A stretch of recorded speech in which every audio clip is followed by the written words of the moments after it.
Well, hello, everybody, and welcome. Welcome. My name is Corey Dean, and thank you for being here, man. And it seems like it's been forever, because it sort of has. Thanks, Predator, for the shout out early on. I appreciate that. Um, Man, a lot to get caught up on, and a lot to get started. I know I've been away for a long time. There's been a lot of stuff going on in personal life that has, well, made it, number one, made it difficult to stream, and number two, the last stream that I did, aside from the two um, co op streams I did with Predator for Halo Reach, which went really well. The other ones before that, for some reason, I had connection problems, and I ran into the issue of it's sort of the same thing that happened when I tried to play Castlevania Rondo of Blood. It was like I remember like I played these games and I did fine, and it's like I don't mind dying a few times. I just don't want to have to repeat sections over and over again. People are going to get bored, and it's going to take forever to get through just one small section of a game. And so the problem was, as it was with Castlevania and as it was with Demon Souls, that I hadn't been playing the Souls series in way too long. And I think I kind of underestimated the fact that, I think I even made mention of this, I underestimated that despite the fact that I am pretty good at Souls games, and I definitely consider Demon Souls to be the easiest pretty much in the series, relatively speaking, that by no means makes Demon Souls an easy game by any stretch of the imagination. It's still a very difficult game. So between me underestimating how difficult it was, and on top of that, me not playing the game nearly as much as I should have, it was just not a good experience overall. And then on top of that, during that last session, not only was I dying and screwing up and making it very difficult to get through the section I was at, but then the stream cut out twice, and I had no idea how much of the stream actually was captured and how much of it wasn't. So I didn't know whether to start it over again. I didn't know whether to cut that part out and start again. But ultimately, I kind of sat on it for a while, and I thought, maybe I should work on getting back my skill in Souls games before I jump back into this. So basically, in case you guys are wondering about what's going on with the Demon Souls stream, there's actually two pieces to that. The first one is I've started a new character that I'm going to play through the game with and kind of use it as a way to kind of rebuild my my sort of familiarity with the game back up, so that hopefully it's doing much better. And the other thing that I'm kind of kicking around, I don't know for sure about this one yet, but I may go back to Bloodborne first before I go back to Demon Souls, because honestly, I have been kind of itching to play Bloodborne quite a bit recently. And I also got really far into that playthrough. I noticed I went through the playlist for it, and that playlist did pretty well. It seemed like people were enjoying the series, and I, of course, love the game, and I got really far into it, at least halfway through it by the point I was at, so it's kind of silly to not finish it.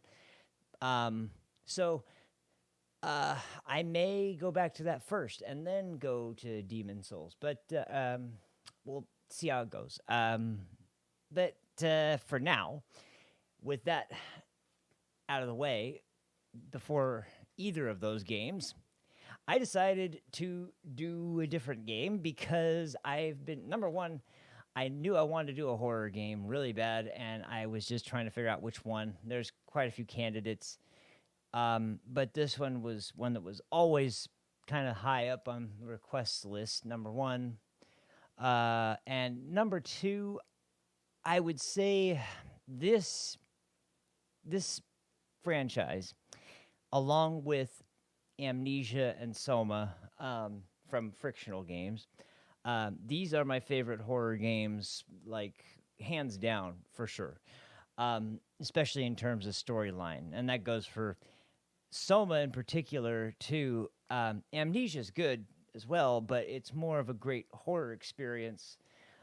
Soma is an amazing horror game and an amazing narrative, and so is Dead Space as well. Although Dead Space feels more like a game, but that's the appeal of it. It's kind of more.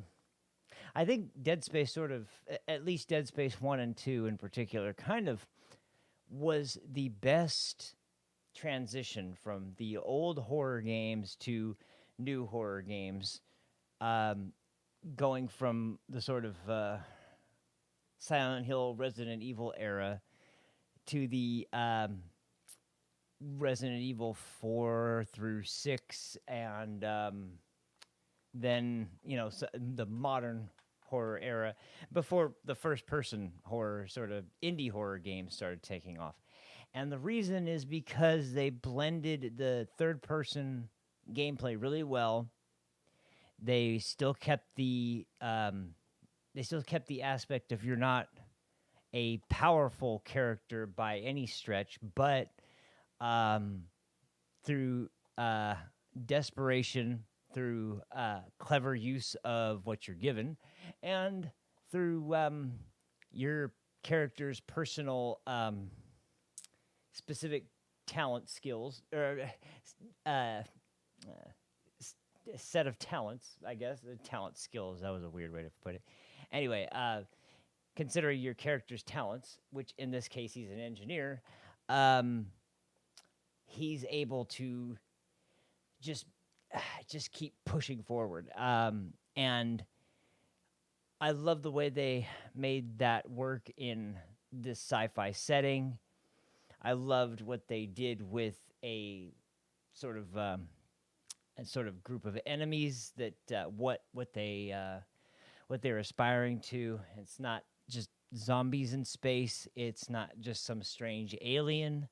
It's a truly unique concept, and I'm going to do quite a few things in this playthrough, especially considering all the hours I've sunk into the series. I know.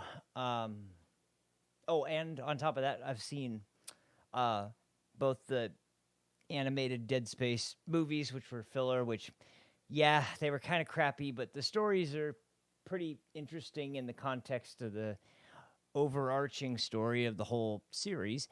And you kind of need to know some of the events in them to have a full understanding of everything that happens, as well as I've read a few of the graphic novels and one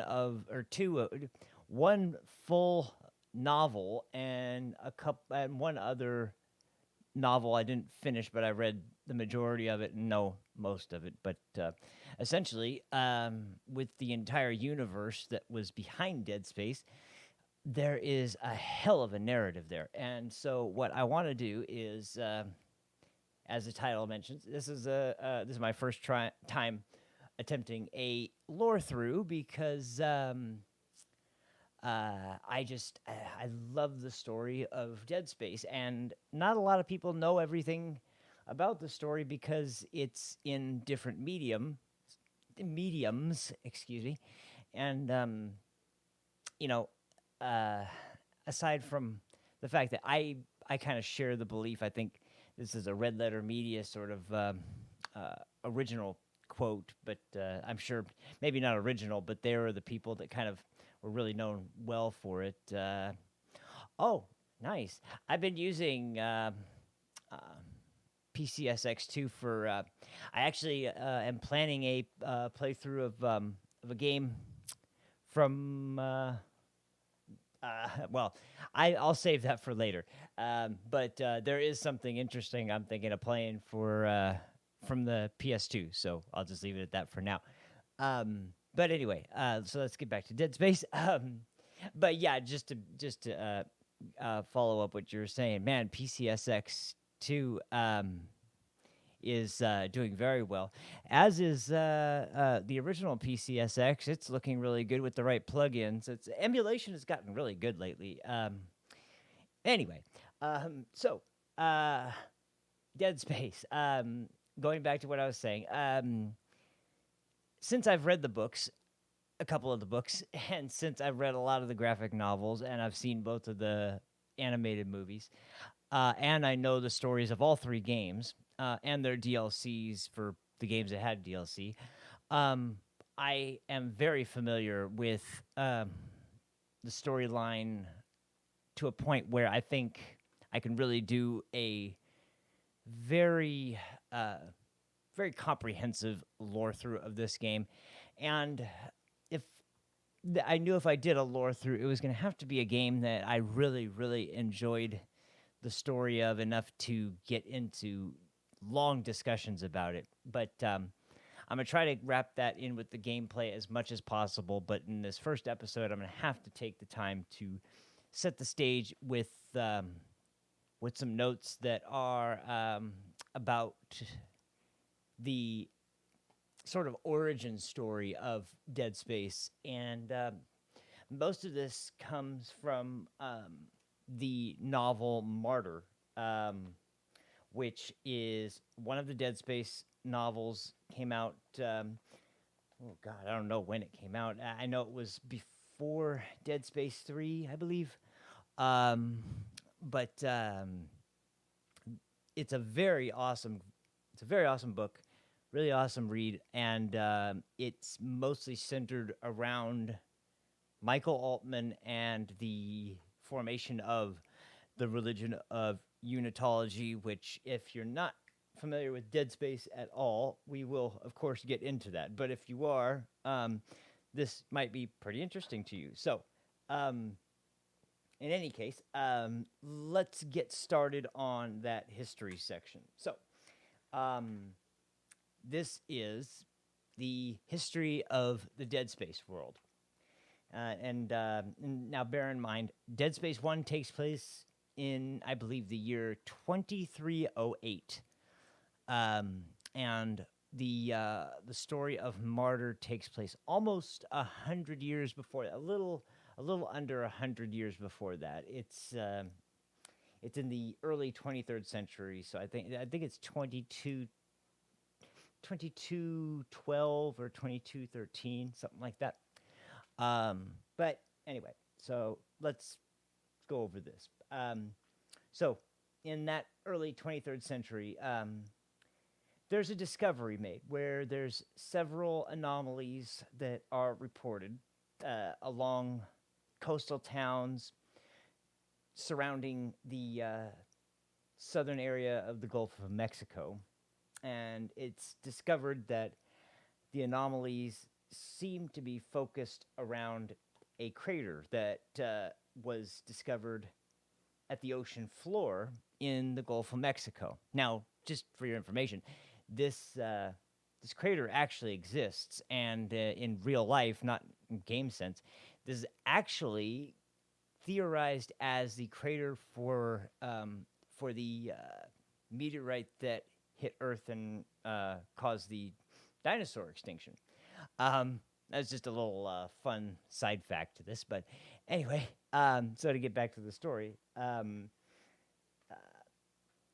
so it's determined that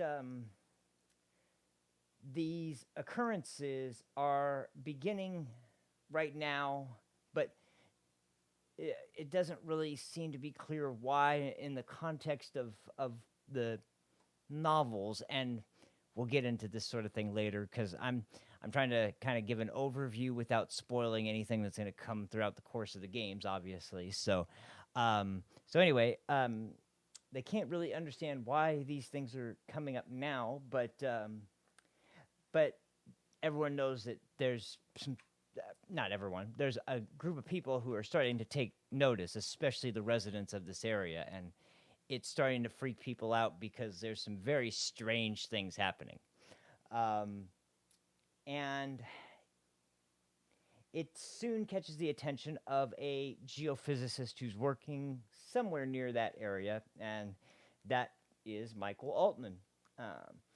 There's a discovery he makes of a gravitational anomaly coming from the center of the crater. And that is what prompts Michael Altman to begin investigating the cause.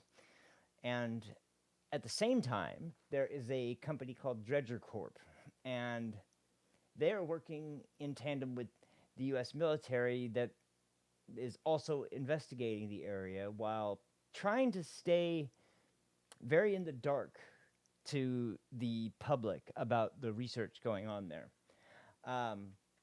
So they eventually start trying to take measures to find out what's going on, and they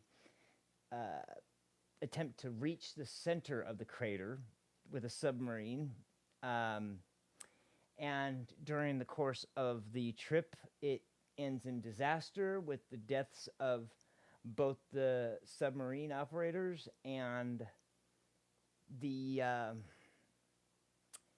there's of course more to it in the book, but once again, we'll get to this later. This is sort of the early attempt to excavate the center of the crater. Fails a few times and eventually results in the discovery of an object which found at the center of the crater. And this is what originally is known as the black marker. Now, I'm sure everybody probably knows what the what the red marker is, but or black marker is. That knows what dead space is, but essentially, this is sort of the nucleus of the story. So anyway, after it's retrieved, there's a number of groups get involved. There's a lot of controversy surrounding the object and the events going on in the area. And Michael Altman, who has become very invested in what's been going on, requests full government funding. Oh, excuse me. That was the mic with my headphones rubbing against it. Apologies. He requests full government funding to researching the artifact. Now, the records on this time period in the game world are very unclear as to what the research yields, who discovers what the actual effects of the marker are, all that sort of thing. It's very unclear as to what's actually happening. But essentially, it is an event that leads to disaster. The research basically ends very, very poorly for both Michael Altman and Dredger Corp, and essentially, the black marker is lost. There are too many people that end up being dead or disappearing or sort of going into exile almost after all this, and the black marker is lost. No one really knows what happened to the original black marker. But the events are so steeped in controversy and so misunderstood that this prompts people who had been following the events to turn Michael Altman into something of a martyr for this sort of new um, this sort of new discovery that seems to be um, a relic that harnesses some sort of higher power. So a new religion is founded, which is the religion of unitology. And so those who are people who follow the religion of unitology believe that the marker is a divine relic created by God, and its purpose is ultimately to unite humanity and guide them into eternal life and salvation. Um, and since Michael Altman is the most prominent figure and his death was under mysterious circumstances, he is treated as a martyr and the prophet for the new religion of unitology.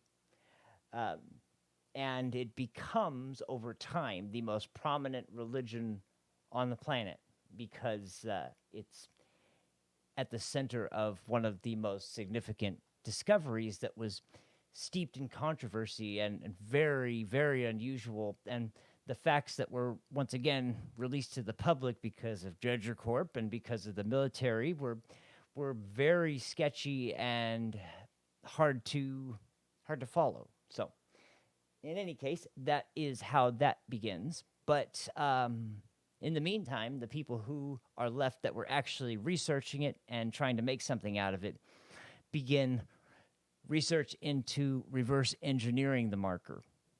And this is eventually what leads to the creation of the project to create the first series of red markers. Now, these red markers, they are officially created. That much is on record and is known. But the location of them and the purpose of them is unclear once again. And over the course of time, it sort of becomes a situation of the public feeling like what happened to them, more distrust in the government, more distrust in the military, more distrust in even scientific researchers and anyone in the field of studying in scientific ways this artifact that is considered divine that the prophet died for. So it's a very strange set of circumstances, but one that just happened to line up perfectly for a very devout but very fanatical religion to be founded. So, so over time, these relics are highly sought out by the Church of Unitology, and it's a sort of idea that if they can find one and if they can actually get it within the church's possession, they will be able to finally achieve their goal of using it to commune with God and reach paradise. Now, as this is going on, as I said, fast forward almost 100 years later,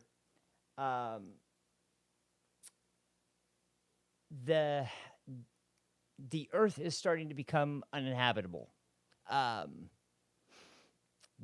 The natural resources are starting to dry up. There's far too large of a population. Wars are starting to break out. Natural disasters are becoming far too frequent. And it seems like humanity is running out of options in terms of how to survive. So a new initiative is made, which is to essentially evacuate Earth. And the plan is to essentially initially form several space colonies with atmosphere and conditions very similar to Earth But the problem again is, where are the resources going to come from to sustain these things? Uh, they managed to find uh, enough resources, of course, to initially get the bulk of humanity off of Earth and into space, start looking for suitable places to colonize. And then there is the next large scale production by uh, the United States. I believe this was spearheaded by the U.S. military and the U.S. government.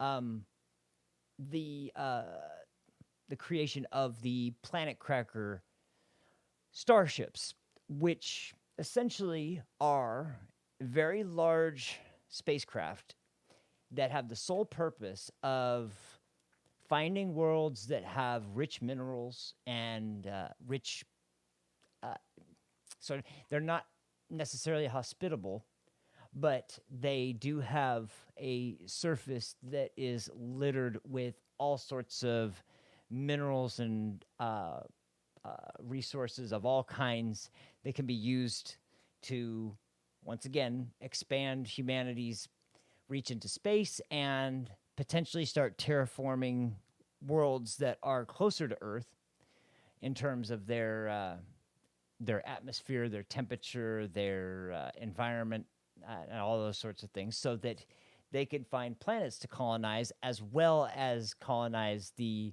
already existent space colonies. This is a huge undertaking, of course, but this starts to become a reality when they establish a fleet of Planet Cracker starships, and they start to really succeed beyond what people expected. Mankind's starting to gather all the resources that they need to spread themselves throughout the galaxy.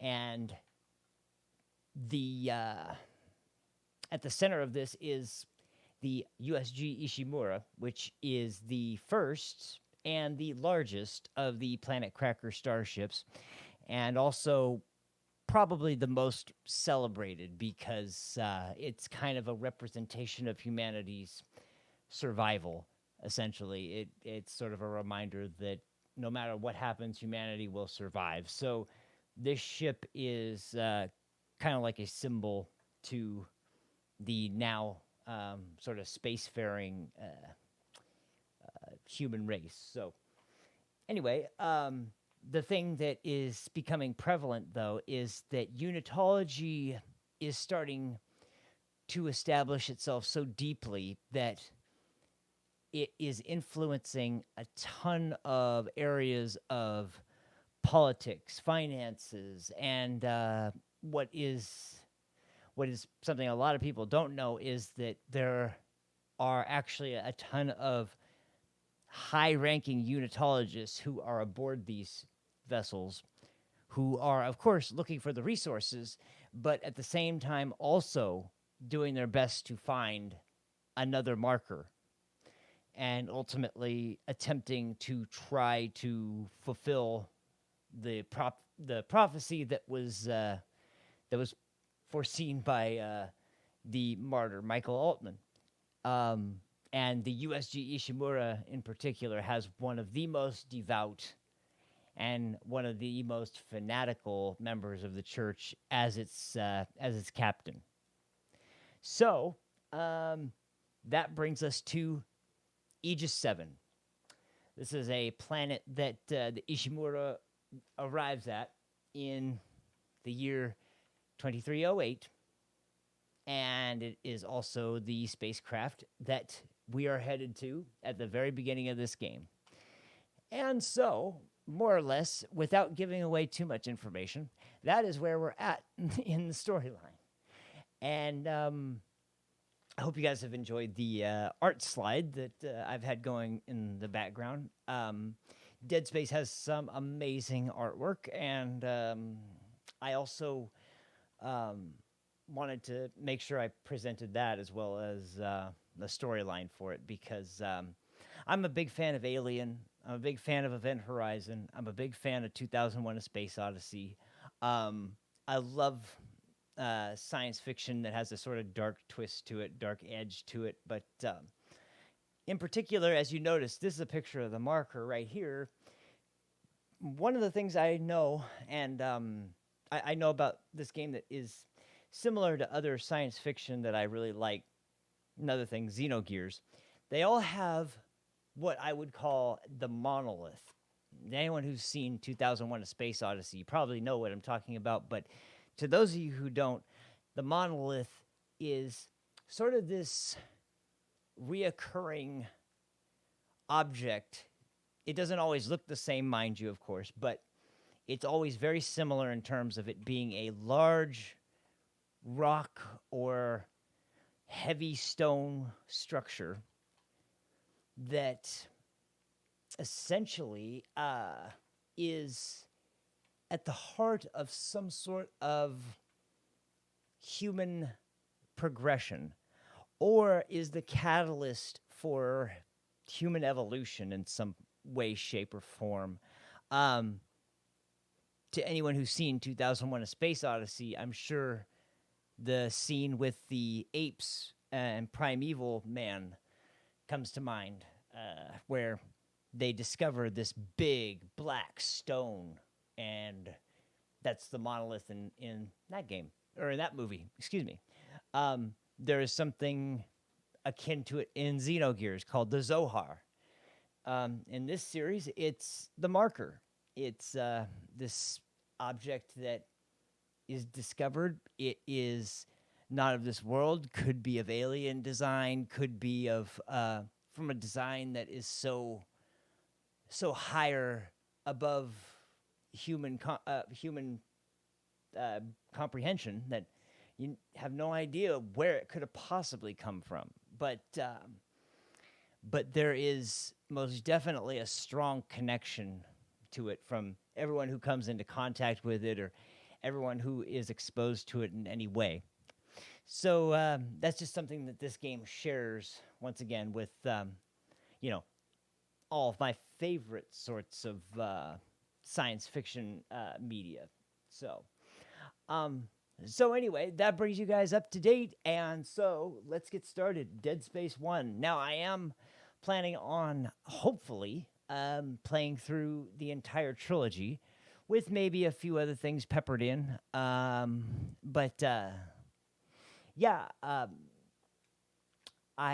am going to start with Dead Space 1, and then I do know Dead Space 2 very well.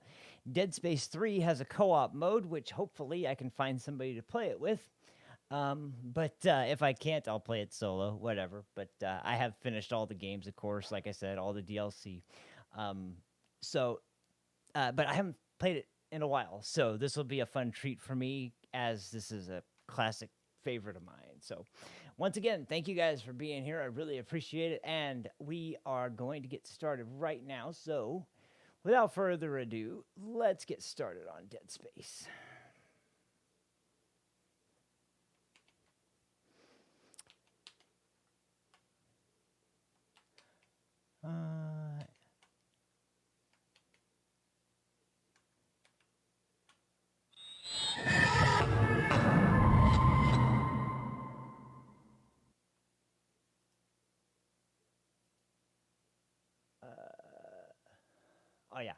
We need to get the image slides off. And then,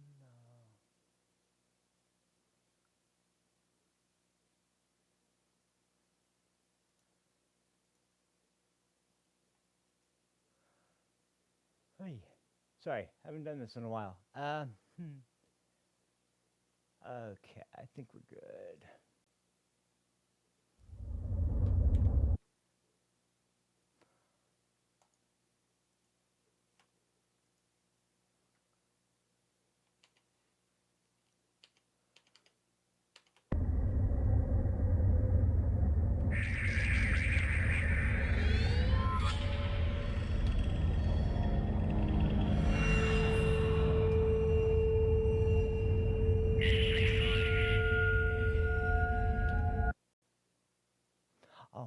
I was going to try and do this. Let me see if I can pull this off real quick, actually. There we go. I can't quite do that yet. I wanted to make sure this time I could read your guys' comments while I was playing, so I set this up so that I could do that, but I need to do one thing before I can actually do that, which is set it up to make sure that the game doesn't pause while it's not syncing.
I guess I can. Give me just a second. I'm sorry about that. I will pull up my tablet.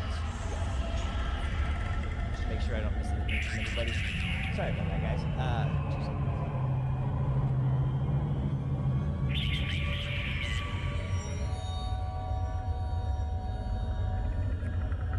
So in the meantime, we might as well start a new game. So,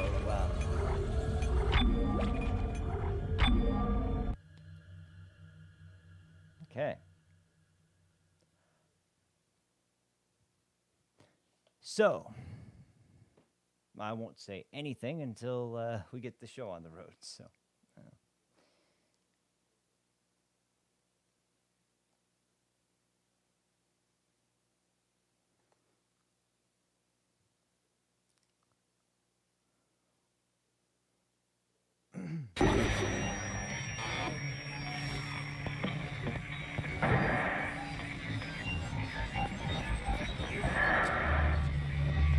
oh, by the way, guys, let me know if the balance on the audio from game and mic is all right.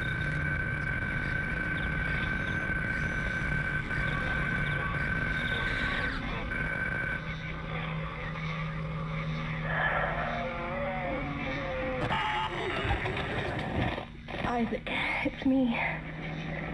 I wish I could talk to you. I'm sorry. I'm sorry about everything. I wish I could just talk to someone. It's all falling apart here. I can't believe what's happening. It's strange. Such a little thing. How many times you watched that thing? Guess you really miss her. Don't worry, we're almost there. You'll be able to look her up once we're on board. Sounds like you do have a lot of catching up to do. All right, everyone, we're here. Sinking our orbit now. All this trouble over that chunk of rock. Deep space mining is a lucrative business, Ms. Daniels. Aegis 7 is a gold mine according to prospectors' reports. Cobalt, silicon, osmium. Now, where is she? There she is. We have visual contact. So that's Ishimura. Impressive. The USG Ishimura. Biggest planet cracker in her class. And it looks like they already popped the cork. Why is it all dark? I don't see any running lights. Corporal, take us in closer and hail them. And stay clear of that debris field. We're here to fix their ship, not the other way around. USG Ishimura, this is the emergency maintenance team of the USG Kellyan responding to your distress call. Come in, Ishimura. You're gonna need to boost the signal if their power's low. Yes, we know. Boost the signal. More. Never heard of a total communications blackout on one of these things. You'd think with 1,000 people on board, someone would pick up the phone.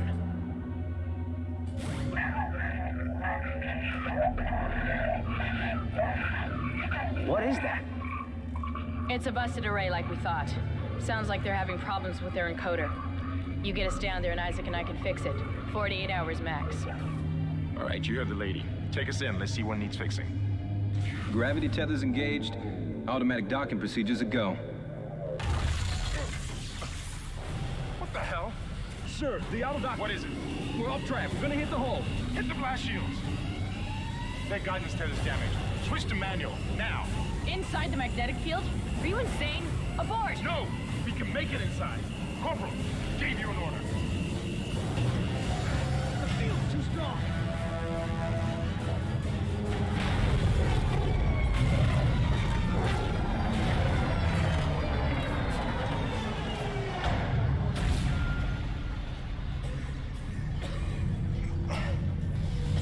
Is everyone okay? What? What the hell were you thinking? Were you trying to get us killed? I just saved our asses, Miss Daniels. If we had aborted at that speed and distance, we'd have smashed right into the side of the Ishimura. Now settle down, let's get to work. Corporal, report. I'm not getting any readings from the port booster, and we've lost comms and autopilot. It'll take some time to fix. All right, let's get some extra hands from flight deck to help out. Hold still, Isaac. I'm syncing up everyone's rig with the ship. Okay, we're done. Clean bill of health for everyone. All right, we've still got a job to do. We're moving out.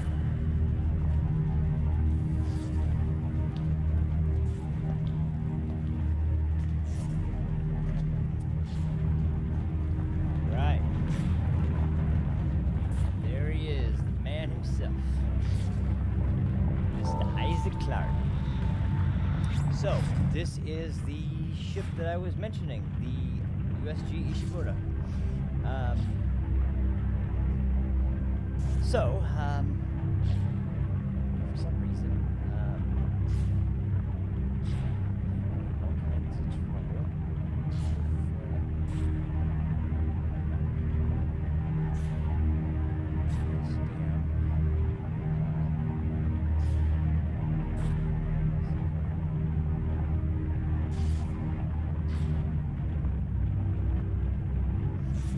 Man, I thought for sure this would work. I didn't know that, what's it called?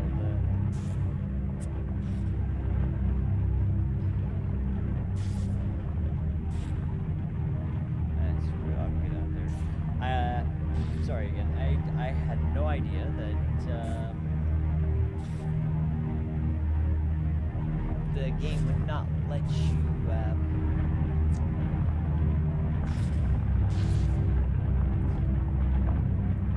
have it continue to be working even when it's a background application. There's probably a way to change that, but I don't want to dig around all over, you know.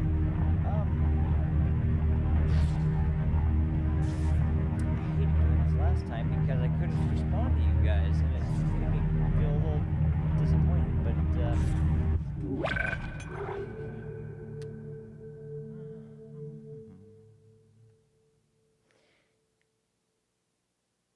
you know what? Actually, if you guys can give me 2 seconds, let me see if I can figure out a way around this.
let me see.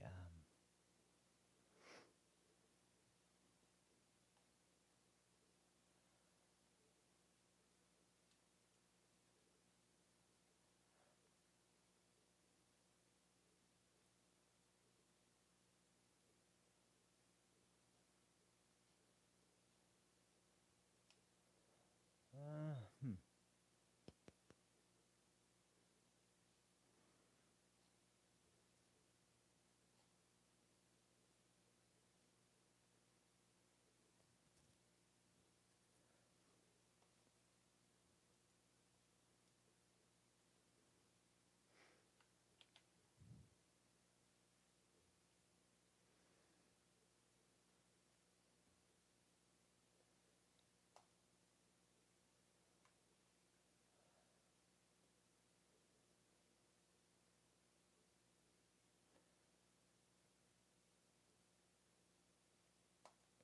Oh, I wonder if I can do it this way.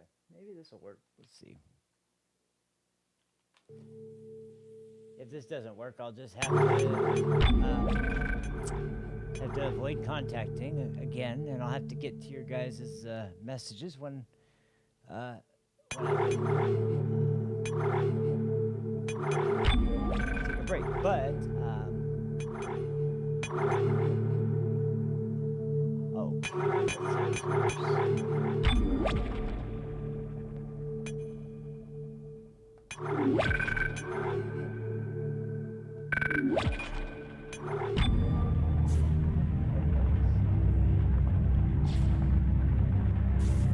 yeah, that worked. Okay, cool.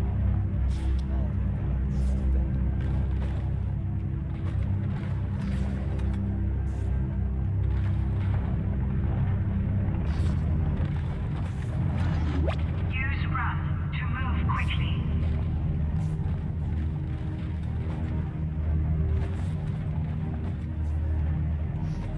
Actually, no, you know what? What other problem?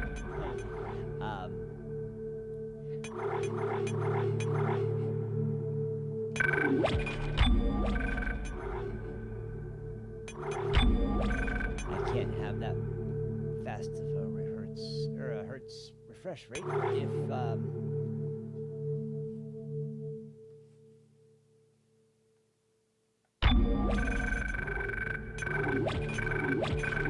okay, there we go. That's better.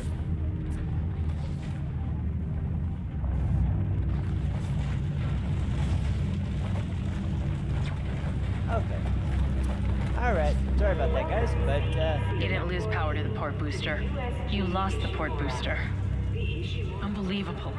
Planet Cracker class vessel, and is now the oldest serving, with 62 years of continuous service. so yeah. It holds the record for highest number of planets, with 34 to date, and highest dead weight of refined product, and 14 trillion kilotons, and counting. Whether you'll be joining us aboard the issue, Guess the power's down everywhere. Isaac, get over here and hack the door pad. the captain and crew would like to welcome you, and we hope your stay is a pleasant one. Concordance Extraction Company, powering humanity into the future.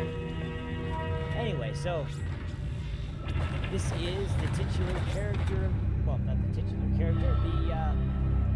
The main character of Dead Space, Isaac Clarke, who is a engineer, and very skilled, very well known. It seems like, but mostly going on this mission, it seems like for personal reasons, because as you saw, that vidlog he was watching at the beginning. Seems like everyone was trying to pack in a hurry.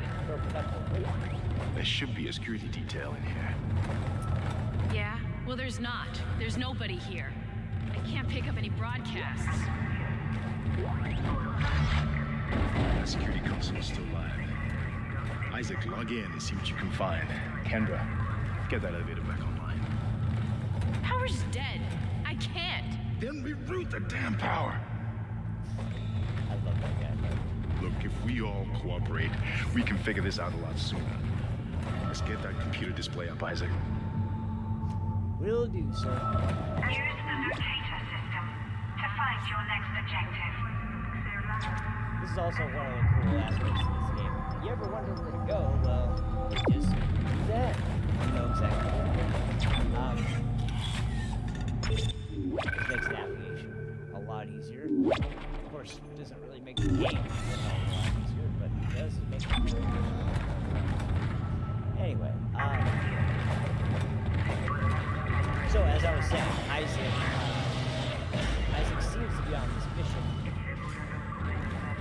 more for personal reasons than the job aspect, which is because that vidlog is of his girlfriend. That doesn't look good.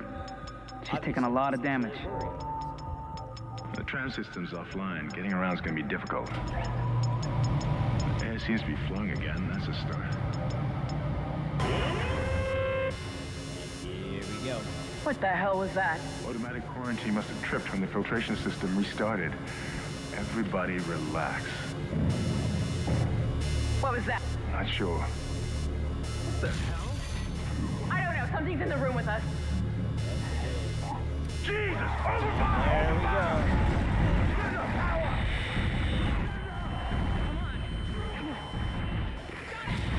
Isaac, get the hell out of there!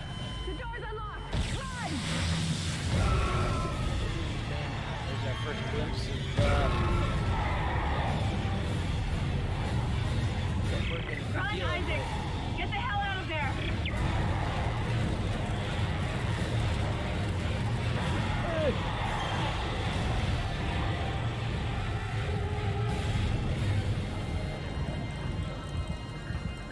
And of course, right in. Boom!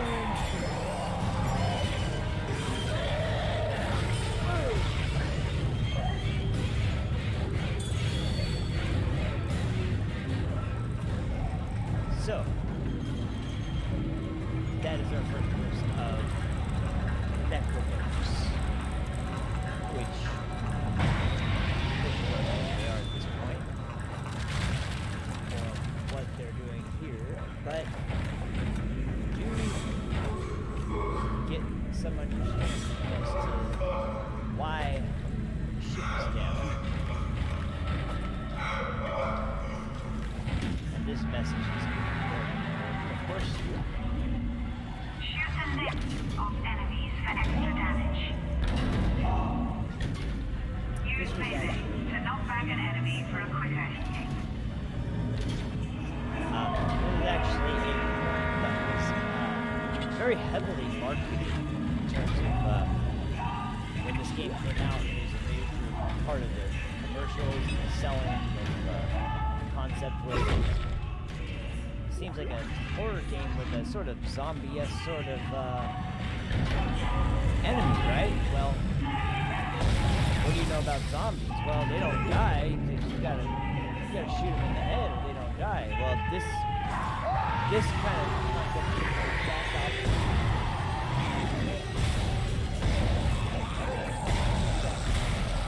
Cut their limbs off.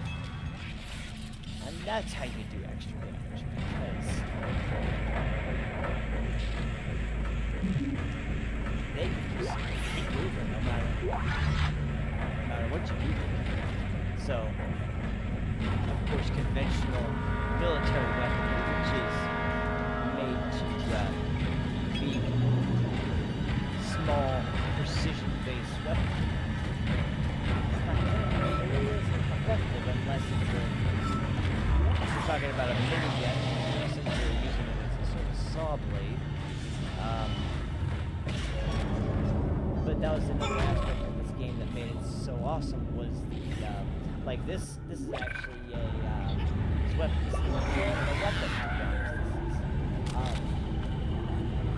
This is a plasma cutter. It's meant for cutting rocks and heavy minerals. But obviously, as a cutter, works very well against these enemies. So, and the other thing, every weapon has another function, which is just to twist the angle. But anyway,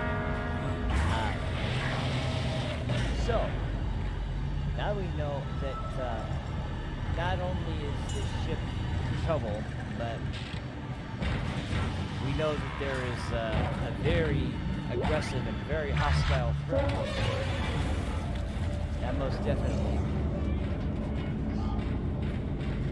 leads us to Collect and believe use health packs to replenish your health bar. that we should probably be worried about our lady. This is Benson. Everybody listen up. They use the vents. That's how they're getting around the ship. Stay away from down. Get back. Get back. I love that aspect too. It reminds me of Alien. Using the vents to get around, of course.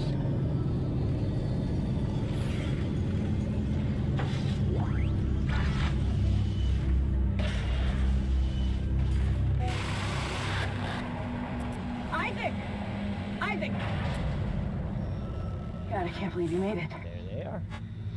Isaac, we ran into more of them on the way over here. Are you okay? More what? What the hell are those things? Is that the crew? Keep your voice down. Whatever they are, they're not friendly, and half the doors on this ship are locked because of the quarantine. Now, we have to get to the bridge. But first, we gotta repair the tram system. You're crazy, Hammond. You're gonna get us all killed. If you listen to me, I will get you out of here alive. Now, what's wrong with the tram? The data board is fried, but there should be a spare in the maintenance bay. There's also a broken tram blocking the tunnel that needs to be repaired. Damn it! Everything is on the other side of this quarantine. We can't reach it from here. No, we can't. But you can. Isaac, if I can get to the bridge, I should be able to access the personnel files. You fix the tram, and I'll help you find Nicole. Use the map screen to check objectives and important locations. So anyway, obviously everyone else knows why you're here mostly too. It's to find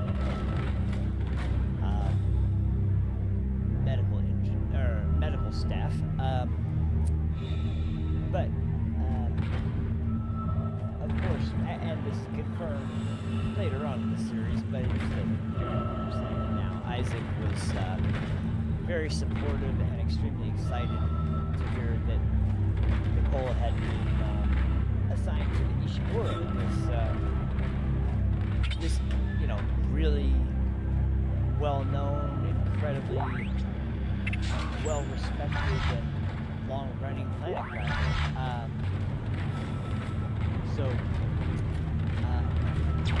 he had been encouraging her to take this job, and he's of course wrestling with that at this point. But there's a lot of psychological impact that you kind of draw out of this game when you look at everything from a character perspective and from the perspective of what's going on, what actually is the motivation for each of the characters, to everything. And that's another awesome point about this game, is that it wasn't just written to be full of, scary moments. There's an awesome, interesting story behind it. And by the way, just like Resident Evil, you don't always want to trust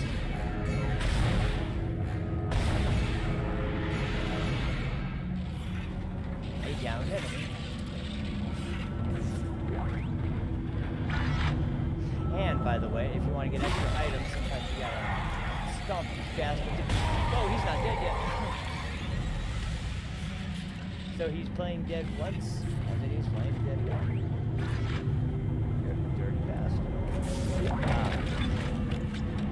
Another aspect I like too is that, as you notice, the rig is actually a monitor that's a projection from your suit.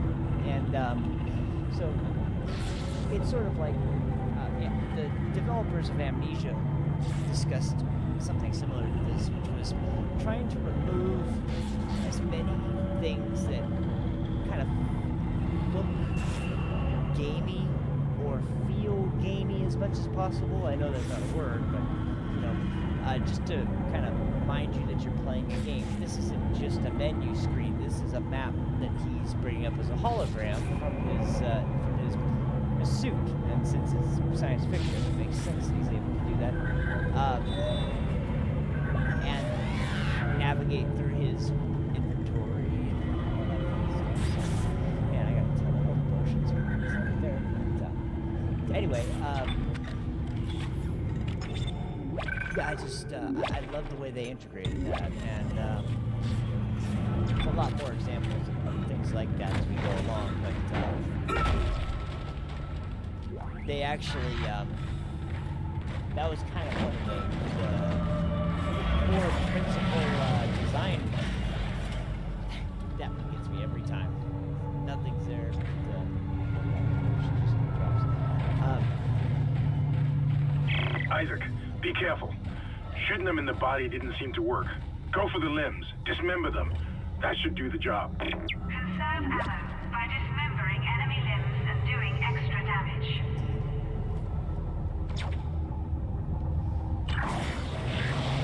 Anyway,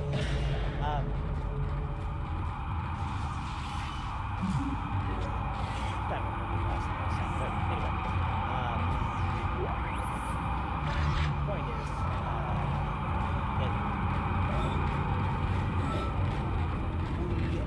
we have this sort of set, like, okay, so your health bar, that's right, I was kind of talking about gaming elements and Amnesia, Soma, how they handle them. So you don't have a health bar that's part of your, menus or a little bar that's on the side. Your health is that stripe going up your back. That's your health indicator. So they integrated that into the character as well,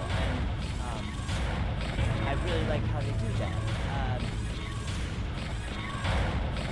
And here's my stasis. Slow down fast objects and enemies. Looks like that door is malfunctioning, Isaac. Try using the stasis module you just picked up. So yeah, it's like slow things down by substantial amount. Anyway, Amnesia was able to do this too, though Soma made a sort of core philosophy when they were designing the game. That was what I was talking about. They really attempted to remove as much as possible to make it to make as few things come in that remind you that you're playing a game, and keep it as a sort of game that you're playing while you're keeping yourself in the same perspective the entire time, the perspective of the character. You're watching the game play out as the character.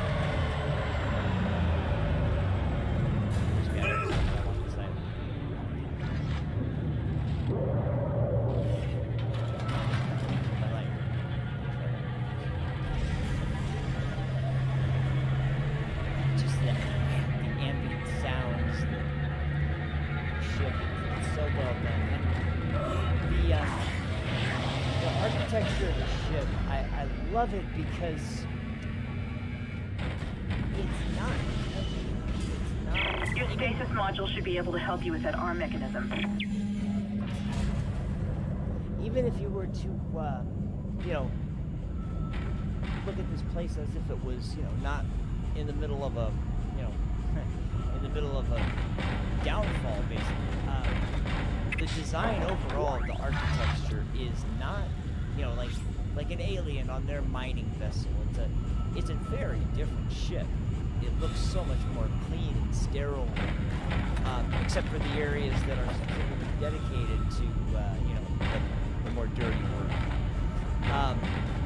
Whereas the architecture in this game is like, everything looks kind of rough. Everything looks kind of, and once again, this is the oldest of the Planet Cracker starships, so it's been in service for a long time. It's aged, it's rusty, it still works great, but it's,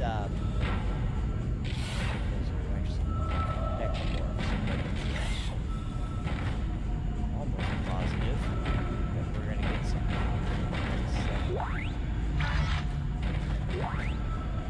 Listen up, car 8 is trashed. We managed to get it back to the repair depot, but now the autoloader is fried. I need a stasis module brought down here now. If we don't get this piece of shit off the tracks, it's gonna jam up the whole system.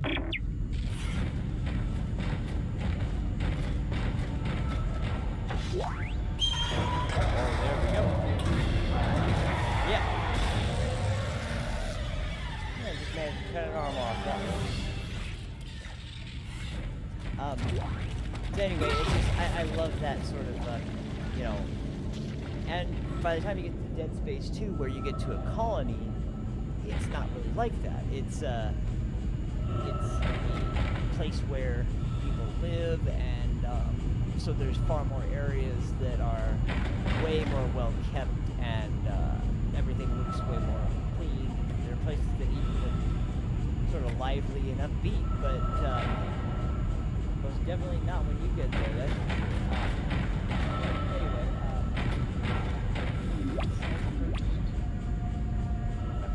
basically, I'm gonna move this.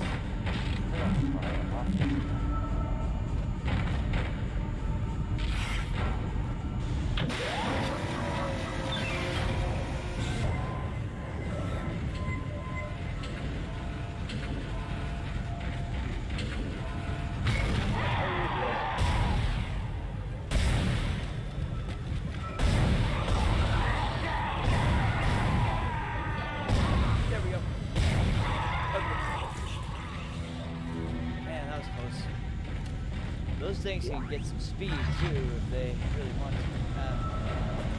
Okay.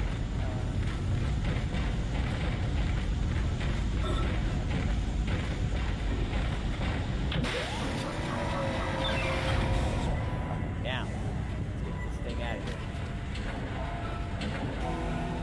Perfect. Replacing damaged tram car. Please stand by.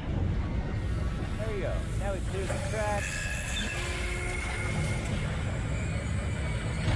Isaac, you did it. The tram is blocking the whole system. When you get the computer online, you'll be able to call the tram from the control room. Faster the better. I can hear something crawling around out there.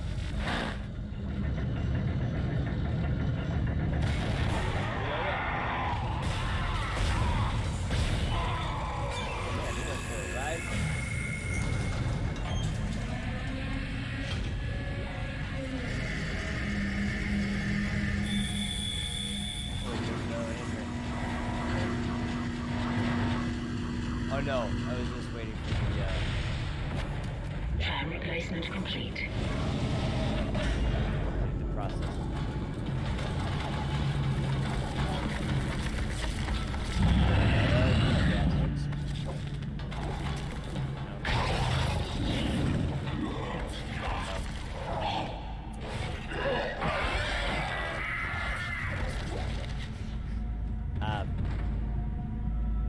Anyway, so now we have a tram car, because obviously, you know, this ship is massive. This is a gigantic ship. In fact, you might have seen it already in the opening clip with the cutscene for the opening, or you might have seen on the surface of the planet that we're above, there is a very large crater in the center. That is what's called the cork. When they pop the cork, that is what they refer to as, oh boy,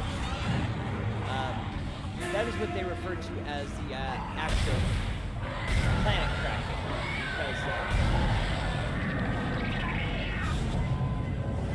oh yeah, by the way, you can stasis these bastards.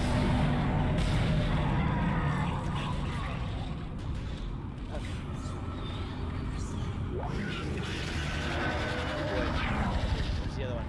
Got another one somewhere. Where is it?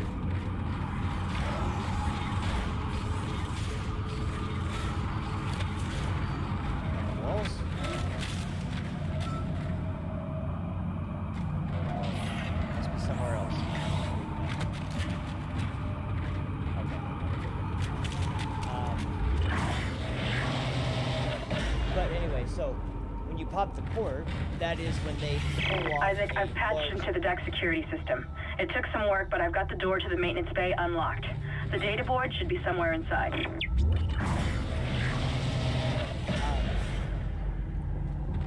That's essentially taking the large chunk of the planet off so that they can use it to mine the usable resources off of the large piece of planet that they pull off, which we'll get a much better look at that later, as well as the rooms where the minerals are processed, essentially, as well. So,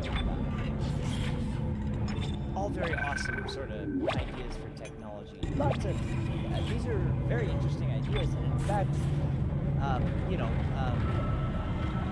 Alien. This is Benson, Tram Engineering. We think we figured it out.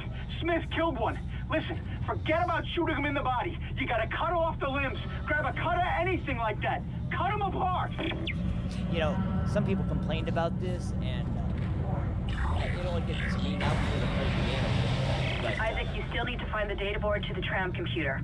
It's in the maintenance bay. Go in. Isaac, Jeez, it's Louise. Kendra. It looks like the door to the storage room is locked.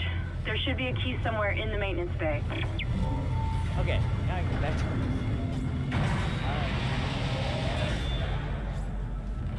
So,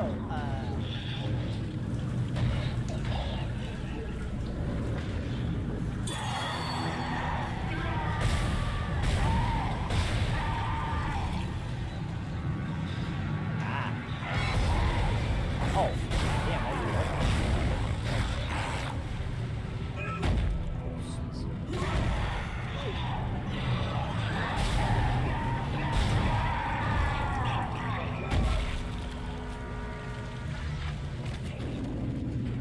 Oh man.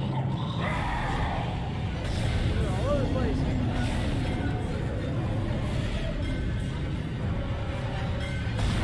There we go. Yeah, I'm getting pretty good at that. Jeez. So I forget when they swarm you, they swarm you.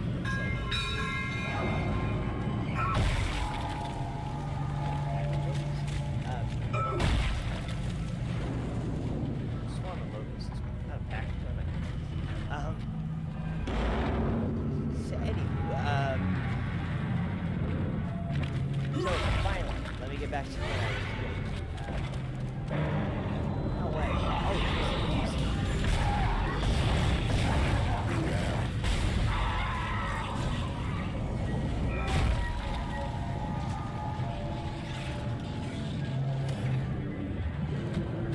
Oh, no, I have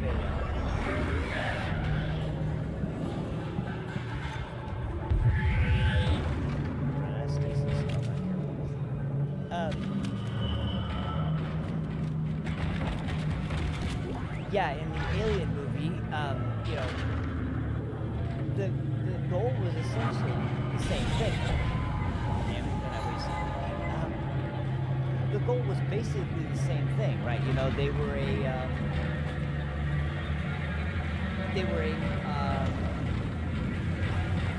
vessel that was sent to collect resources from planets out in the galaxy and bring them back to. At that point, they were bring them back to Earth and use them for colonizing other planets. But essentially, you know, it was the same sort of goal. But you know, in this game, they talk about how they do it and what they used to do. You know, there's a whole ship dedicated specifically not only to carrying the materials, but to actually collecting them and processing them, and then returning them. Which involves, once again, another story point that they haven't got to, but not really a spoiler to bring it up now. they obviously have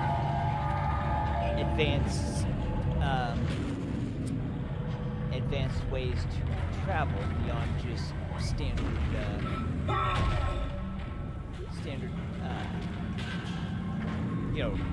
modern forms of fuel, which in this case is in particular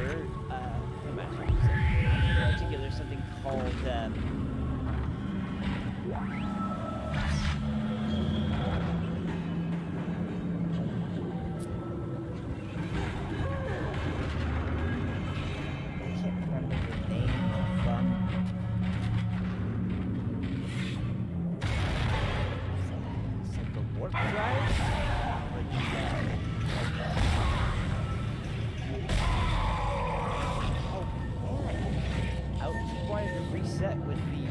general reset button, but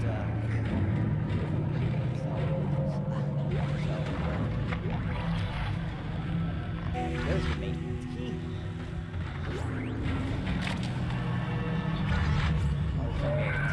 Okay. Chicago Aerospace Engineering Department. This is just a report on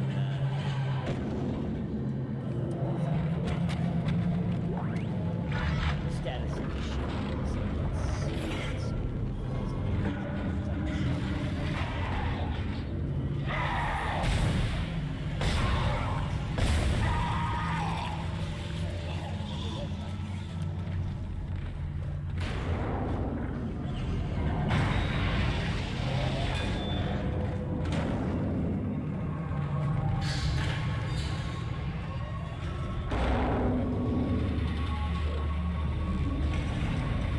Game notes that, well, I won't say the only.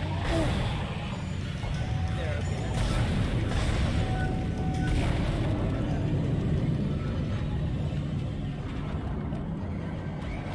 Yeah, I don't use stasis that much, but I've been playing a lot of games with things like bullet time recently, and things where you can slow time down a little bit, and even playing Witcher 3, even, and that game has elements that help you slow down time while you're doing something that requires precision. So maybe I'm getting used to that. But okay, so I just use the key now. Yeah. And there's a first one. Okay, there's our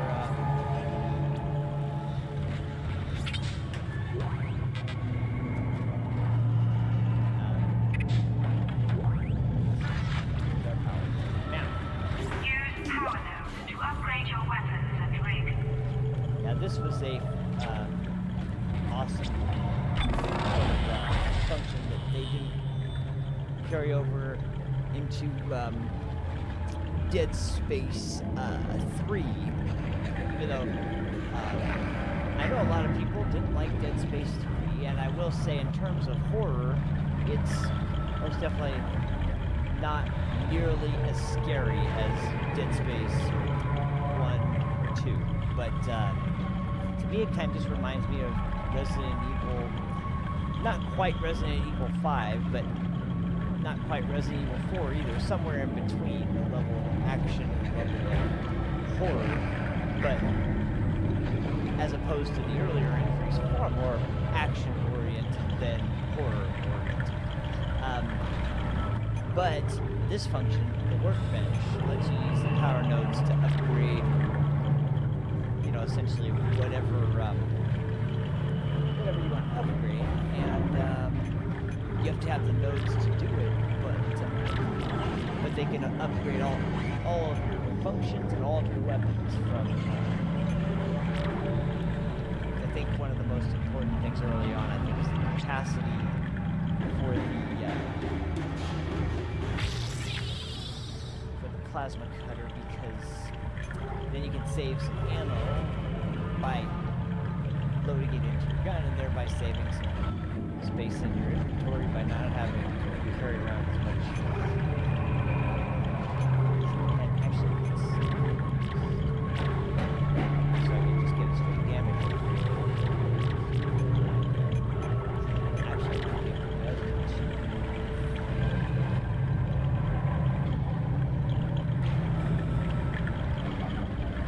This isn't going to do anything, it's an empty load, but I want to get that HP upgrade as soon as possible, especially early when I can afford to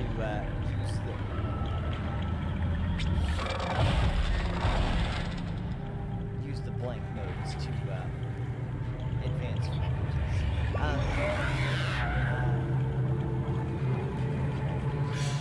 You know, I have way too much stuff.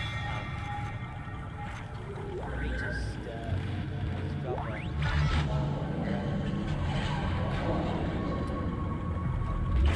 That's it, Isaac. Take the board back to tram control and slot it into the computer array. That should get the tram system back online.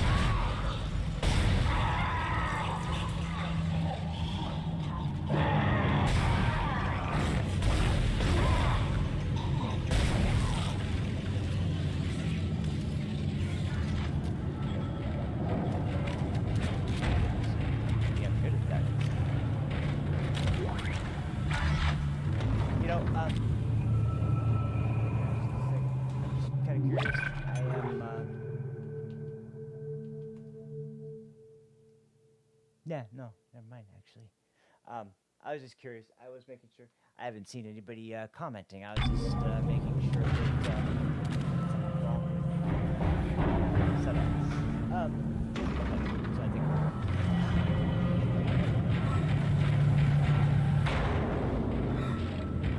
this one's dead. Nope, it's not dead.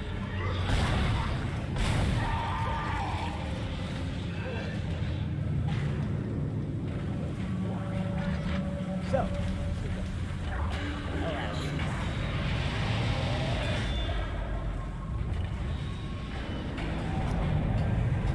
one thing's for sure, though, and this is kind of changing topics, but I can't help but mention these other players. It is such a shame that EA can't visceral.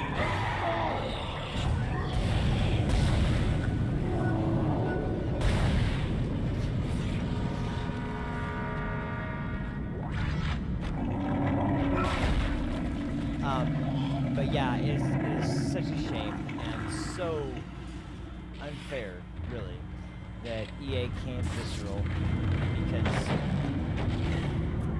the studio, they made this series, which is so incredible, and this was what they were good at. And the funny thing was, if I remember correctly, they were canned at around the same time where they were closed. I don't know if that means everyone on the visceral staff was released. I don't know if it means that. I think it just means that they a number of them were moved to other development branches.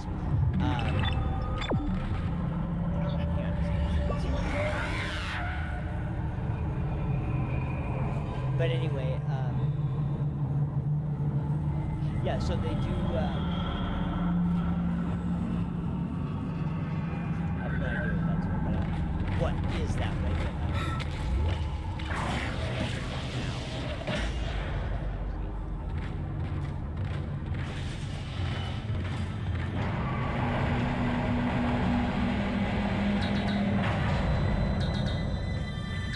All I can think.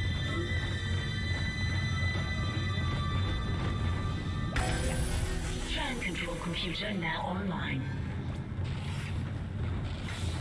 But you know, they were great at the types of things they did. And if I remember correctly, the studio was closed when they were working on a single-player Star Wars game. And this was, of course, mind you, before they released Star Wars Jedi Fallen Order, which sold like crazy. It was an amazing game, I know from experience. It was Shipwide tram system somewhat reinitialized. Souls-like, which All was trans now absolutely operational. incredible for a Star Tram Wars arriving game. at flight deck station. And I can safely Quarantine say, lifted. without a shadow of a doubt, my favorite Star Wars game that I've played ever. All right, we're on board and heading to the bridge. Good work. Strange. The quarantine just lifted. Whatever was in the flight lounge must have left. That's lucky for us. Isaac, get back to the Kellion and prep it for launch. We'll find out what we can from the bridge and meet you there. If we live that long, you're out of your league, Hammond. This is suicide. We're going to Your die lack out of here. confidence in me is duly noted, Miss Daniels. But I have a mission to complete, and that's exactly what I am going to do, with or without you. Do we understand each other? Just get us out of here alive.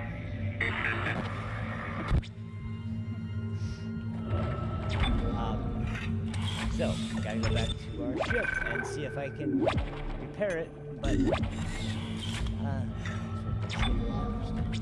I'll tell you right now, I haven't had this happen in a while, but I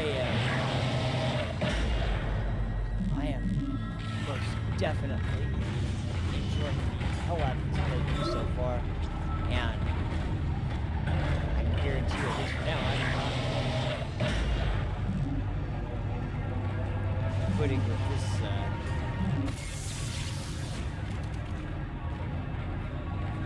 session.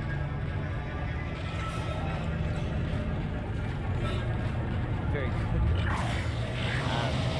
Especially this first one, because this game isn't particularly super long, which was kind of another reason I thought this would be a good game to pick. I've had a few games on my mind that I thought might be a good idea. One of them was, in fact, which I do want to get around to this eventually, but I didn't want to spend quite as much time now, was the remade Secret and Setsu Free, or what was previously only known as the sequel to Secret of Mana, now called Trials of Mana, which is the first official release of it in the US, or at least it's come out on Switch, I think, so far, but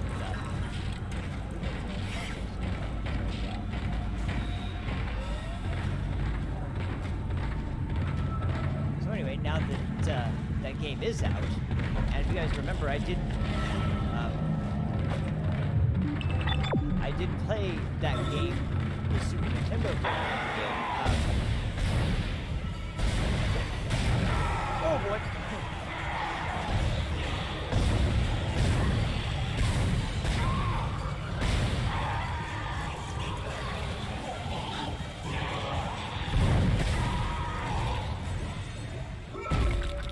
All right. Wow, he hit me and it's still taking damage. The thing in the red is just my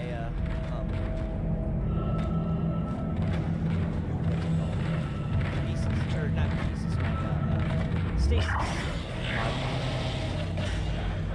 But anyway, so okay, power here. Isaac, we made it to the bridge. It's a nightmare up here. No survivors. I'm going to try to get to the command computer. Wish us luck.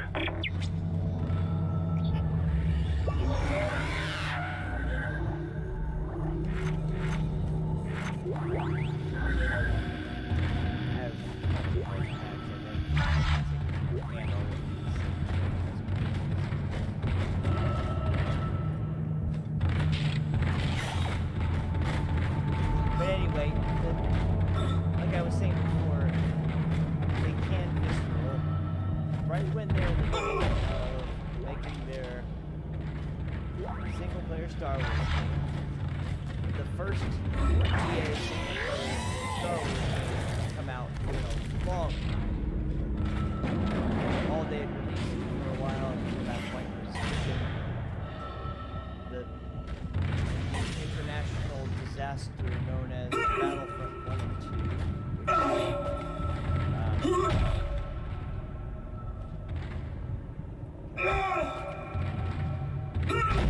there we go.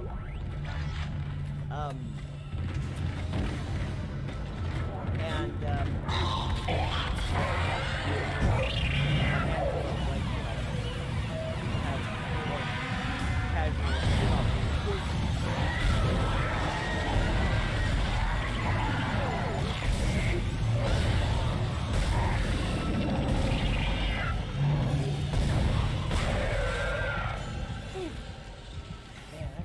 those things, even though they don't have legs, they have that tail with a spike on it, and they can move pretty damn fast. So, anyway, it just so to finally finish up what I was saying, Visceral made really great games in their line of what they're good at. You know, science fiction games that I no doubt they could have done an excellent job with a single player Star Wars game to take nothing away from that. Like I said, I loved Jedi Fallen Order. Whether or not they're better, I don't know. But I will say that regardless, you have this studio that is absolutely excellent at what it does. And the sad thing is, before that, they pushed up on Battlefield Hardline, which Hostile life force detected.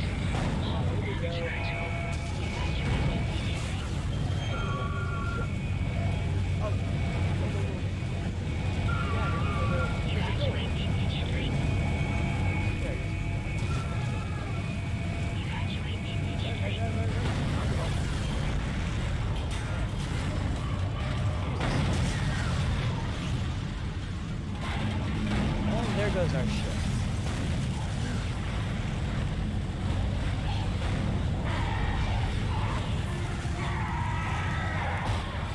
Collision detected in the main highway. Emergency crews have been notified. Oh, no, not that.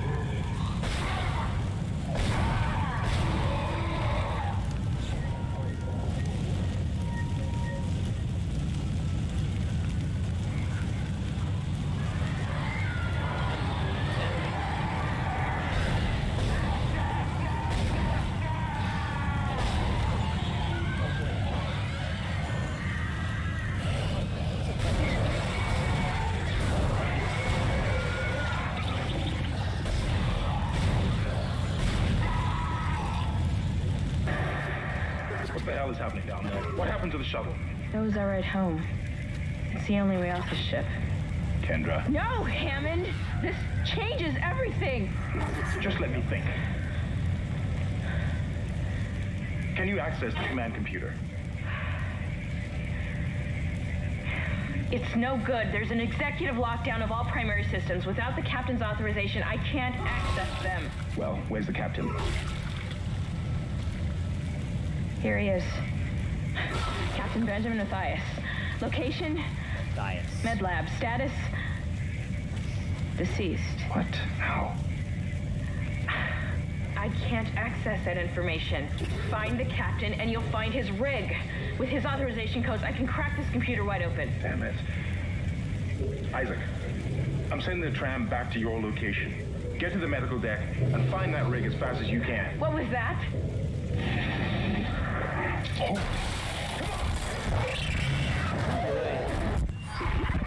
They're having some fun of themselves. My lord. Okay. So, there goes our ship. We're stuck here. Even if we could have repaired the ship, we are stuck here now. And now it's time to find Captain who is deceased. Which, by the way, I'll say this now, Captain Benjamin Mathias.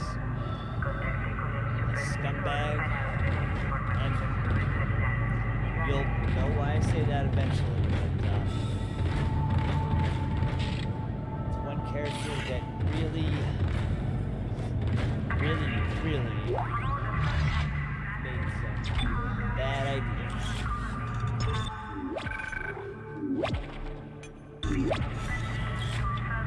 Right.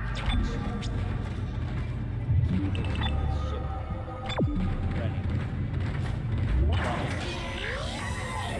will say, and maybe this will explain everything, he was a very devout unitologist,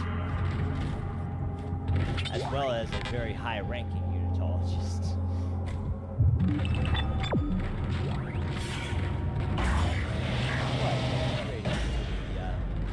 Main path. Let's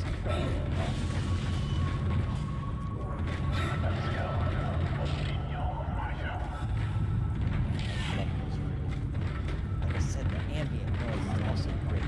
Anyway, so they put visceral on Battlefield Hardline, like I was saying. So they take the studio, who's made 3, I think at that point at least, 3 excellent sci-fi survival horror games. And what did they decide to put them on?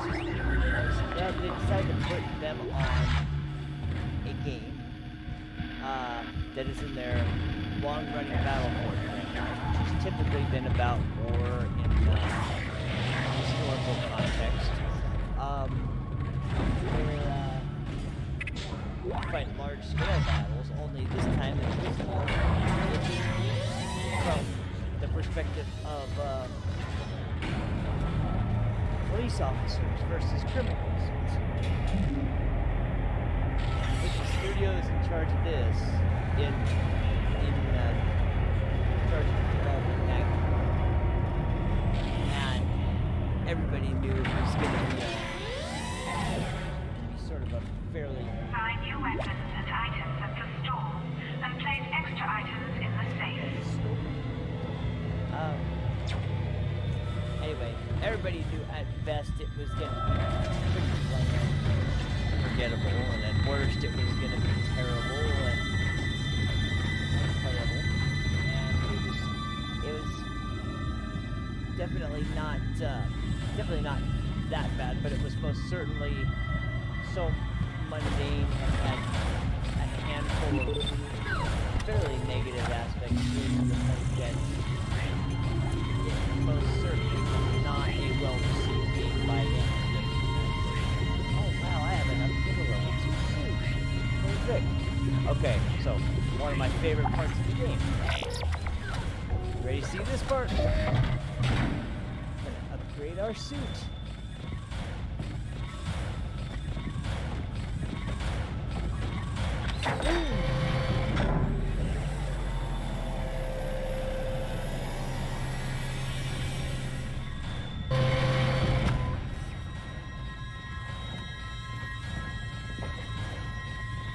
Hope you guys are enjoying the gameplay, by the way, and I hope that I'm providing some kind of interesting dialogue as far as the storyline goes, because as of now, you know, like I said, I want to discuss it, but I don't want to get close, but there's sections where a lot of things will be revealed, and I don't want to go into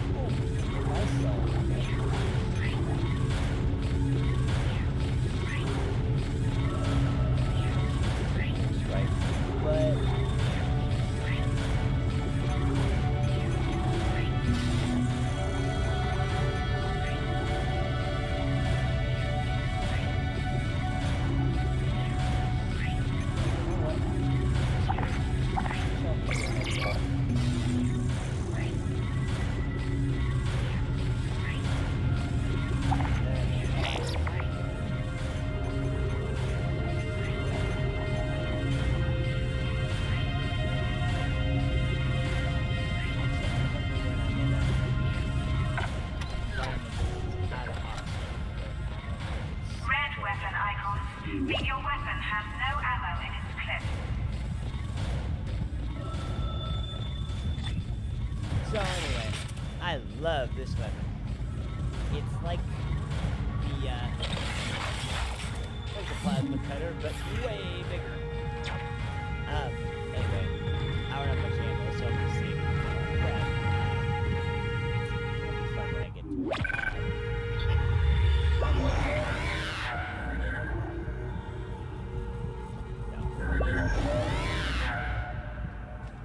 Okay, so we're gonna take the tram.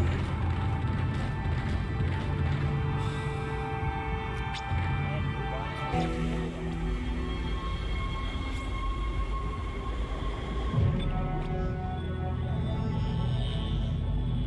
done what you have to do. I really have no idea exactly how far I'm gonna go. I did want to play a decent amount, like I said. And,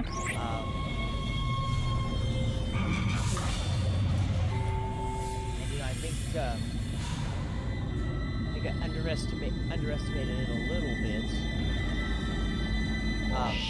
How much I like this game. All right, McCoy. He's here. Oh, that's right. Nothing to be afraid of. I knew you would come. Just like you said. I saved this for you.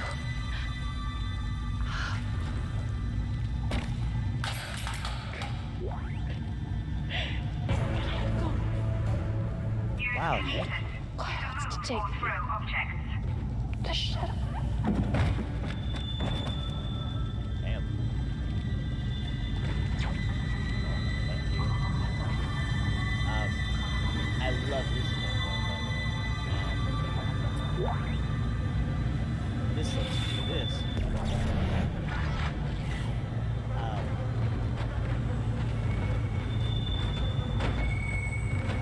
developed a hell of a lot more in Cold Space 2, but it's still awesome. It's just regular telekinetic sort of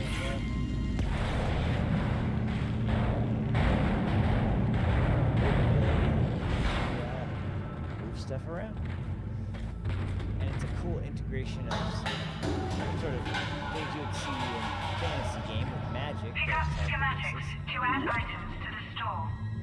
That's right, I forgot about this. That's how you add items.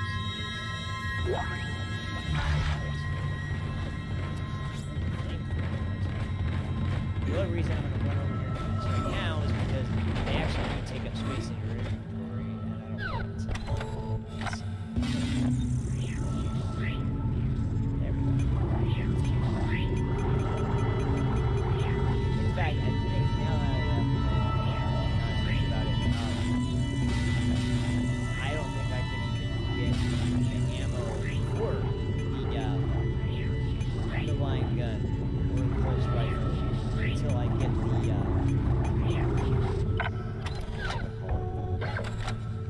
schematic. Those. Anyway.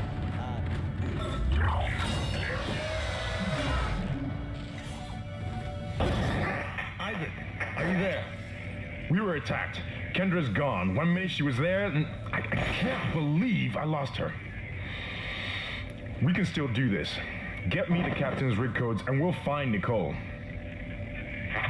Looks like the crew barricaded the door to the emergency wing. You have to blow through it to get to the morgue. Get some thermite from medical storage, and a shock pad from zero-G therapy. Should be down the corridor. Communication is useless in all this static.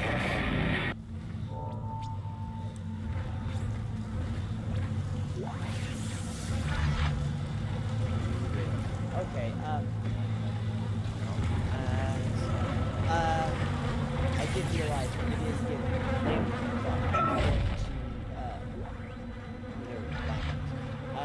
I'm going to play for just a little while longer, and then call it a session. But I'd say we made some good progress. Like I said, I got to get out the dialogue early on.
that was kind of like when I was doing research on the storyline, I remembered, man, I love this game. I love this game. I love the just discussing the story. So, fourth. Oh,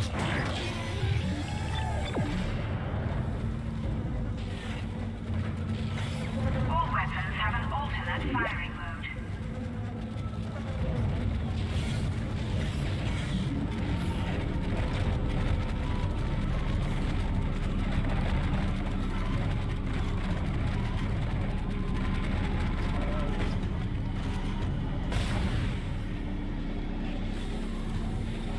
oh, and look at that. That's perfect. There's a stasis. Damn it.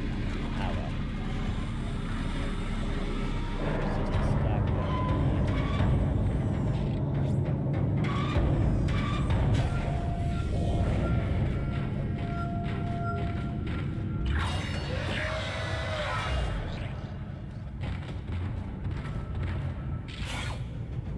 Remember this one?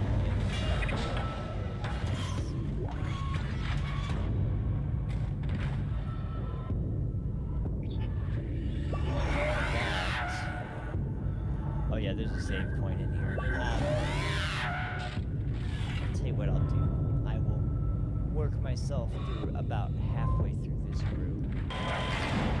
Then I will... Hazardous anomaly detected. Quarantine activated.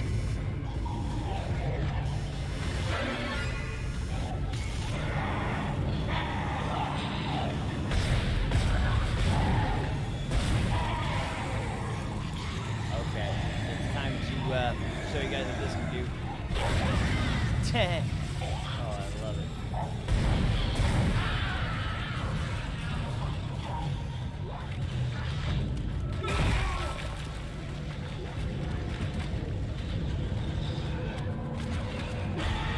Whoa, what's going on here? Oh, jeez.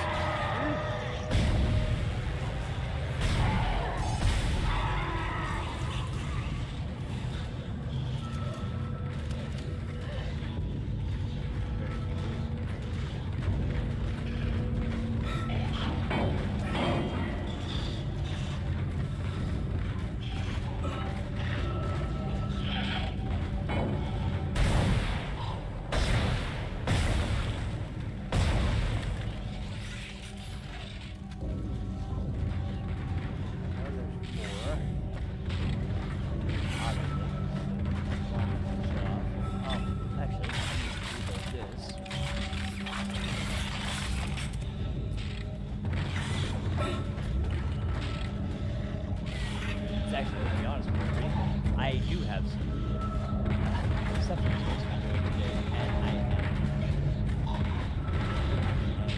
going out on it for something to do this place because I deserve to be able to do it. God damn it, you guys deserve to like do it wild. But once again, I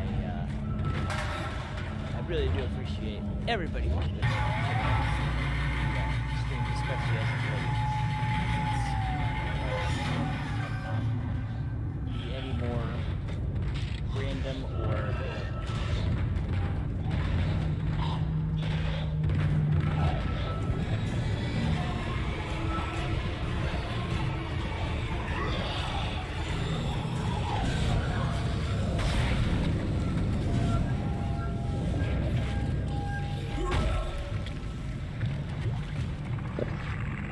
the mic again, sorry. There's the other one, there's another one somewhere.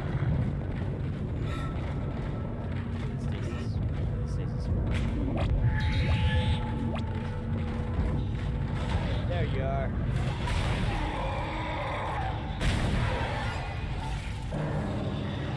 Any more? I hear another one. Oh, jeez. Two more.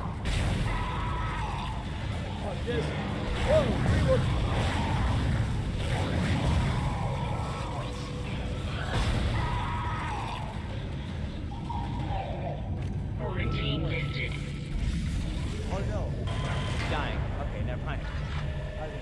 Jeez, it's coming. Anyway, man, see, I like that line gun now. Anyway,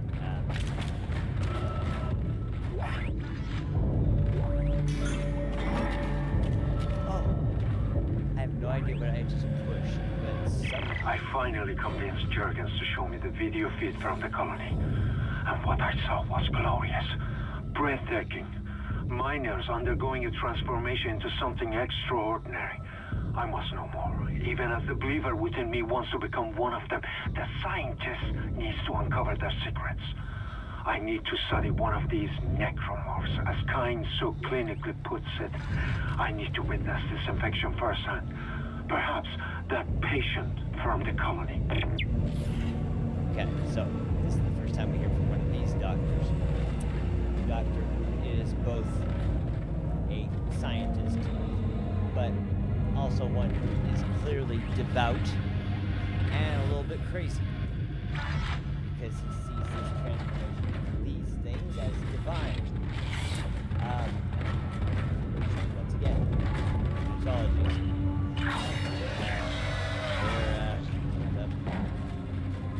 They're an interesting bunch.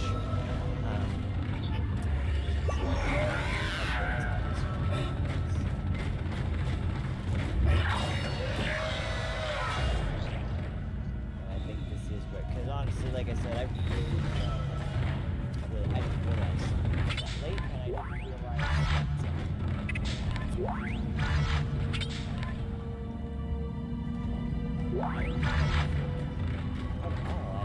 but well, I know I've been playing for quite a while, but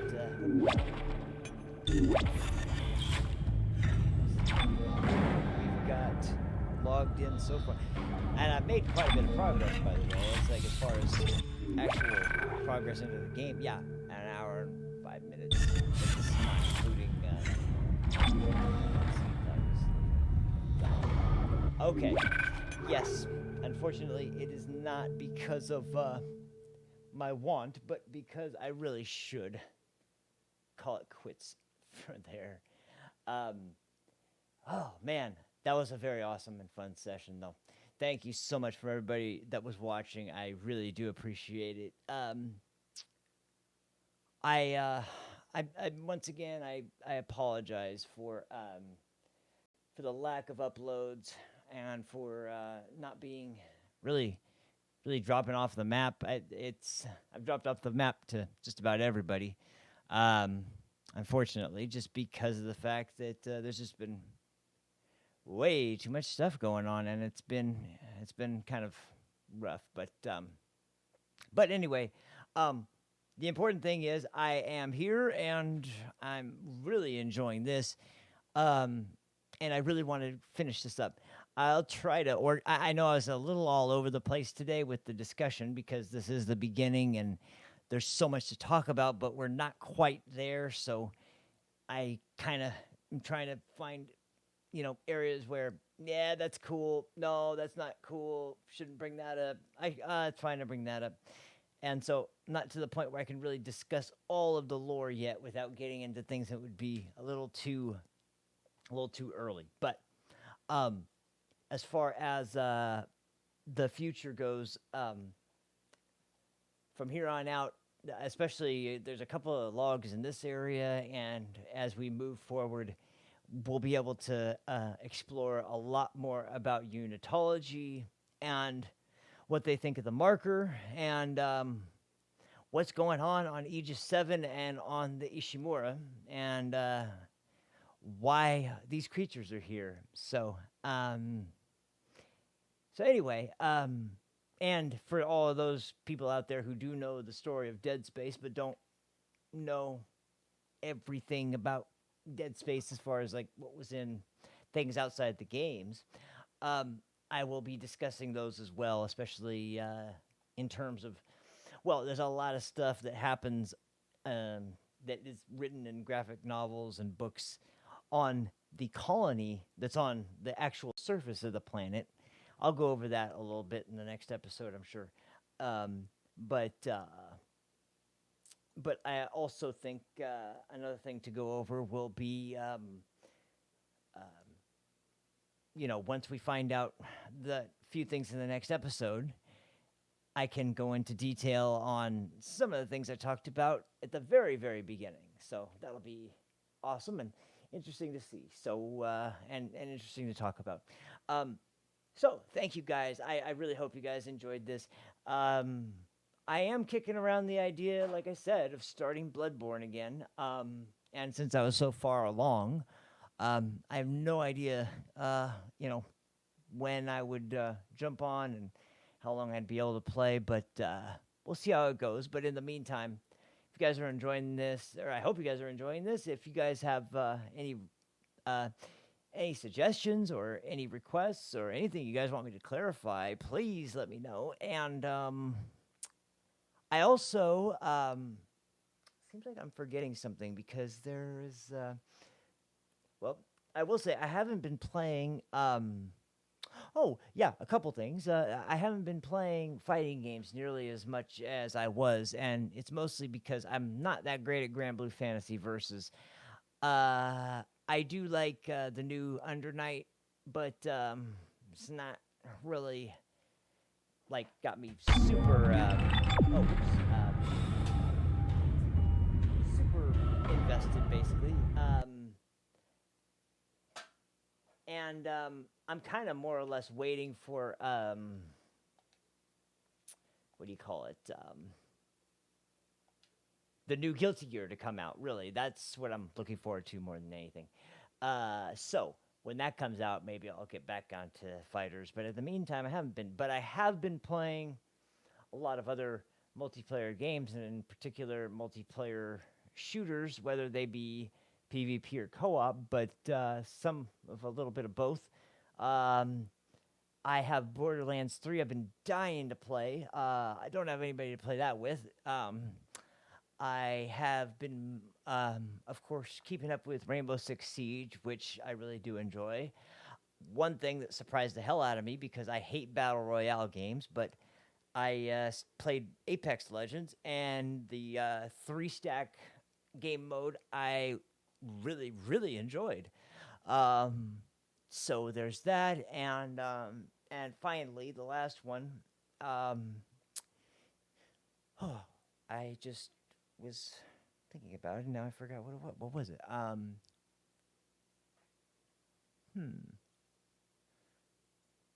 was, Oh, that's right, GTFO. The sort of horror-based game that is 4-player co-op. Now, it's in early access, and there are some kind of funky features, but the game itself is absolutely awesome. And so I'll just throw that out there if anybody's interested in that. I am really, really hoping like crazy that we get to see that PC version in the US and UK of Phantasy Star Online 2, because I'm dying to play that. I played the Japanese version for a while, and I love it. Oh, thanks, Predator. I appreciate that, man. Thank you so much for showing up. Hopefully, see you soon. We'll get down on some more Halo. But anyway, I'm dying to play that. And there's a few other things. I actually have been thinking about getting back onto Elder Scrolls Online. I love the hell out of Elder Scrolls Online, especially after they released the Morrowind expansion. Then it got really good. I haven't got the new expansion, and then there's another one coming out soon. But anyway, point is, aside from those, which are co-op games that are MMOs, I've been mostly playing FPS. So if anybody is interested in playing any of those games that I mentioned, I'd love to get down. First, the co-op specifically, mostly Borderlands and GTFO, and for the PvP, mostly Rainbow Six Siege and actually Apex Legends. And it blows my mind that I'm saying that because like I said, I really, really hate battle royale games. But oh, man, but they tweaked the formula and oh yeah, Black Desert Online, another one. I need to download it. It's a big download, but I will download it as soon as I can, man. I will. I promise you that. Um, and yeah, it's uh, Apex Legends is just I think it's the sort of combination with the sort of hero shooter genre, which I really started to get into, which actually surprisingly, I liked Overwatch. It was all right, but I really liked Paladins. Um, and Apex Legends kind of reminds me of that with the Battle Royale function on top of it, but it's not the Battle Royale aspect, it's the team play aspect with the hero shooter aspect on top of it that I really enjoy, and I think that's kind of what does it for me. So if anyone is interested, it's free to play. You start off with a fairly decent selection of characters, and it's not difficult to pick up. In fact, my very first game actually didn't do bad at all.